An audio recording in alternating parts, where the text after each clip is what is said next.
అంతేనే కాదు. ఎప్పుడైతే నేను మహాత్ములు, వేదాంతులు, పండితులు అందరూ ఉన్నారు. నేను ఎక్కడ వేదం చదవలేదు, ఎక్కడ కూడా వేదాన్ని ఉపనిషత్తులో నేను చదవలేను. కానీ నాకు యోగ్యం ఉన్నట్టుంది.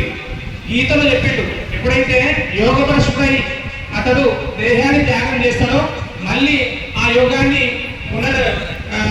నిర్వర్తించాలని చెప్పేసి రాసి ఉన్నది. అది గురుముఖంగా నాకు దొరికింది. ఎందుకంటే ఈరోజు నేను ఇక్కడే కాదు, హైదరాబాద్ నేను చెప్పుకోవడం గొప్పగా కాదు, ఒక సామాన్య మనిషిని నన్ను ఒక పురోహితుడు చేసిండు మా గురువు గారు.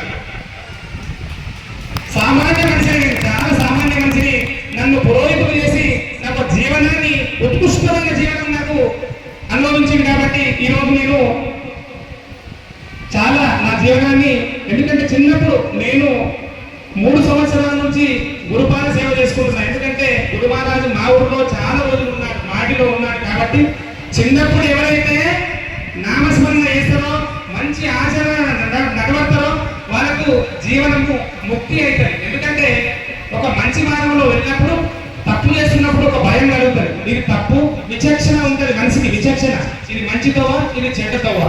ఆ విధంగా ఆ గురుగారు నాకు గురుజనుల నుంచి గడ్డ వేశాడు. నేను ఆణిముత్యం లాగా తయారైనని చెప్పేసి నేను అనుకుంటున్నా. అందరి సేవకొని మరి గురు మహారాజుకి పాదాలు వందనం చేస్తున్నా.